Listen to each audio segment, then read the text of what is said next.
What is up, Flav City family? It's Bobby, and today we are gonna rock a low-carb keto St. Patrick's Day recipe because one of you guys last week left a comment saying, hey Bobby, how about some St. Patrick's Day keto recipes? And it just so happens that in our new keto meal prepping cookbook coming out in mid-May over on Amazon, we have this recipe, and I just took a photo of it for the cookbook like 3 weeks ago, so I thought it'd be really cool to share with you guys because it has all of that delicious, comforting, awesome parts of a shepherd's pie, but the topping is cauliflower mash. The veggies are all keto approved, and it is the ultimate comfort food to ideally soak up all that alcohol you might be drinking on St. Patrick's Day or just to celebrate the holiday. So let's do it, you guys. A lamb shepherd's pie with tons of veggies topped with a light and fluffy cauliflower mash baked in the oven until bubbling and delicious. So before we rock this recipe, hook me up. You guys know what to do down below. Subscribe to the channel because every single week we are rocking out 2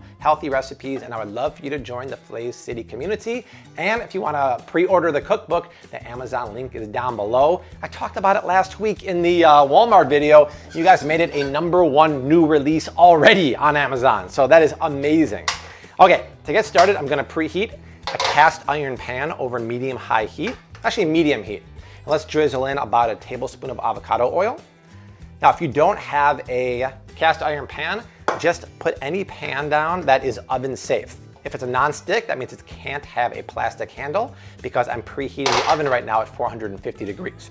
In this bowl of veggie, I have zucchini, green bell peppers, celery, and what's the other one? Thank you, and onions. Let's add that to the pan here. A half a teaspoon of kosher salt. And I'm excited because we just got back from Whole Foods filming the salt video. Look at this, Art. This is real salt from Utah, but it's the kosher kind. This is my new go-to salt. I'm going away from bleached white salt. We'll tell you all about that, I think, next week when the video drops, but it's really cool. So many salt options at the store, it's like overwhelming, so I hope this video answers some questions. And let's crack in a few cracks of black pepper. And then to get the herbs rocking here, let's shake in about half a teaspoon of dried thyme. So that's it. This is the base of our shepherd's pie. I'm gonna cook this for a good 15 minutes because I wanna evaporate all of the water in these veggies and make them super sweet. Then we're gonna add some tomato paste, 2 pounds of ground lamb, a little bit of beef stock, some soy sauce or tamari sauce, top it with the whipped cauliflower and pop it in the old oven. So let's come back in about 15 minutes. Take a look in the pan. That's what you want to see. The veggies are getting really soft. They only have about 4 or 5 minutes left. But for the last few minutes, I want to chop a couple cloves of garlic here. We give the heartier vegetables a little bit of a head start so the garlic doesn't burn and get bitter. So just finely mince it and just put it into the pan. All right, guys, our patience has finally paid off. Look at that. It kind of looks like veggie jam, and that's what we want. Soft, sweet veggies. Now, before we add the ground lamb, about 2 pounds of it, I'm gonna squeeze in some tomato paste. 2 tablespoons of that. I love this stuff because it adds such a concentrated burst of tomatoes, and it makes like a stew or some kind of comfort food just taste even better. And I like to cook it for a minute to kind of deepen the flavor of that tomato. And then over here, I have 2 pounds of grass-fed lamb, absolutely delicious. If you wanted to use ground beef for this recipe, it works great, but trivia, Art, what does it become then? It's not a shepherd's pie, it's a, anyone know? It's a cottage. It's a cottage pie. It becomes what they do in England. Art knows a lot. Don't do that to yourself, Art. But you can do either one you want. But like a long time ago on Instagram stories, I made it with beef and I called it a shepherd's pie. And a fan told me, no, it's called a cottage pie. So either one's gonna work fine. If you're not following me on Flav City Instagram, do it because every night we're doing stories of what we make for dinner. Johnny P, my dad, comes over, who has a cult following. It's a good old time. So let's give that 30 more seconds and then add the lamb. I'm gonna add 1 more shot of avo oil to the pan and then add the ground lamb. Add a good teaspoon of kosher salt and a few cracks of black pepper. And now we gotta take that big old football there and break it up. This is just a super easy dish, you guys. and it's a make ahead kind of dish. You can do this a day or two ahead of time. You can meal prep this for the week and then have it for that big drinking day or just whatever, a big Sunday. This is the ultimate meal, especially when it's cold out, which it's always cold on St. Patrick's Day here in Chicago. Ground lamb is looking good, but before we move on, I want to show you my new parsley hack. I'm gonna add some parsley to there. I have two ways I really extend the shelf life of parsley. I either chop it when I first get home, let it dry, and then put it in a ramekin covered in plastic wrap. Or my new thing is you get home, you cut the bottom stems off and you put it in a glass and then put a bag over the top, and that'll keep it nice and fresh and allows the chlorophyll to keep being fed. Art's laughing. We have so many inside jokes, you guys. If anyone knows what SNL reference, put a bag over it, has to do with, I'd be very impressed. But Art and I go back to that one on a constant basis. So kind of give it a haircut like that so you don't get too many of the stems. And then Art, roll up, we're so ridiculous. Roll up the parsley and just give it a chop. And now I'm just gonna push that aside.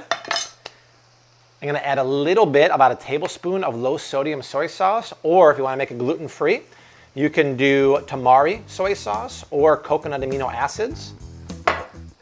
Coconut aminos, I always call them acids, it's coconut aminos. It's not gonna make it Asian, but it gives it that nice umami, that deep, delicious flavor that this kind of pie needs. Stir that in, and then once this finishes browning, I'm gonna add about a 1/4 cup of beef stock. Let that reduce, get kind of thick and gravy-like, and then we can top it with the cauliflower mash. Speaking of, this right here is the goods. This is what makes the dish keto and low carb. This is my go-to low carb cauliflower mash. It's super easy. You make it by adding the florets of 2 heads of cauliflower to a large pot of salted water, along with about 4 or 5 garlic cloves.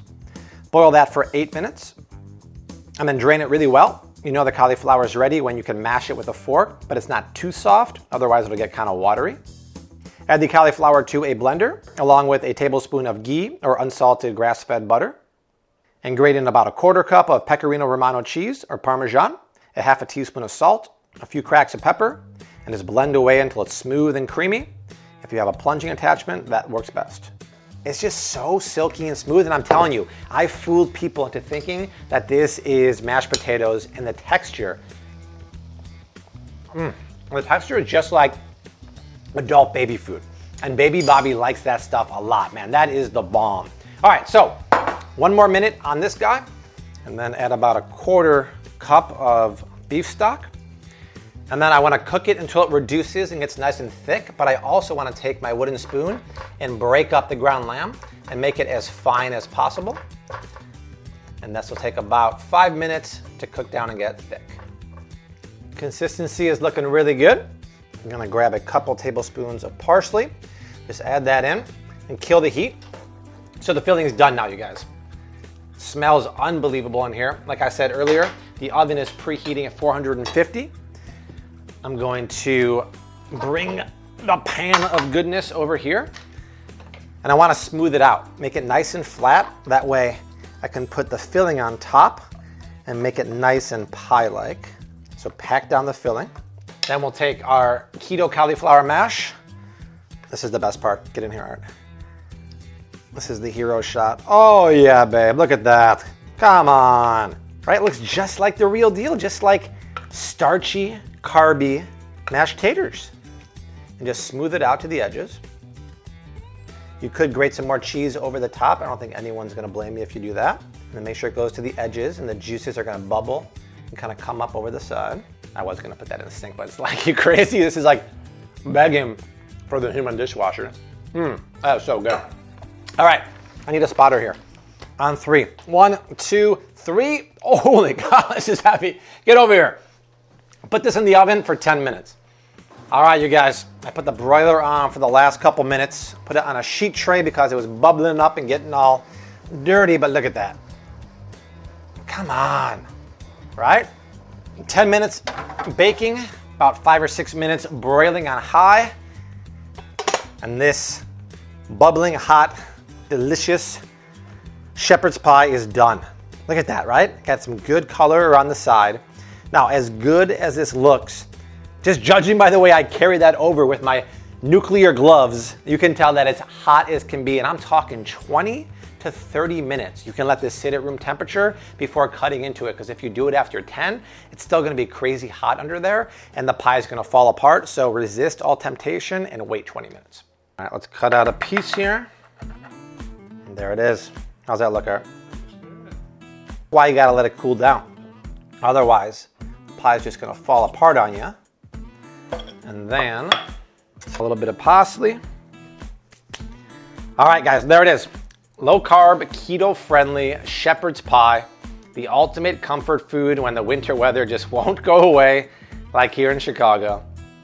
In the cookbook, I serve this as a meal prep with blistered baby broccolini in the oven with some lemon zest. It's absolutely delicious.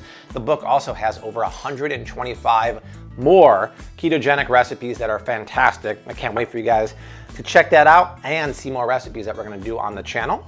Let's cut a piece of this. Hey guys, that's it. That is comfort food. The beef or the lamb is so darn delicious. The veggies are offering so much flavor, but that topping, that topping with the butter and the cheese and the garlic is so darn creamy. There's no way you're gonna miss mashed potatoes with this. Art, come on over and try this out. Nothing like me holding a plate for Art. You guys, the recipe is down below. Isn't that good? In the description box, along with the storage, heating, macros, all that good stuff. Share this video. Sharing is caring. Subscribe to the channel if you haven't done so yet. We got 2 more videos going down right below us right now, but Art and I are gonna crush this. We'll see you very soon. Until then, hashtag keep on cooking. Mad love. Peace.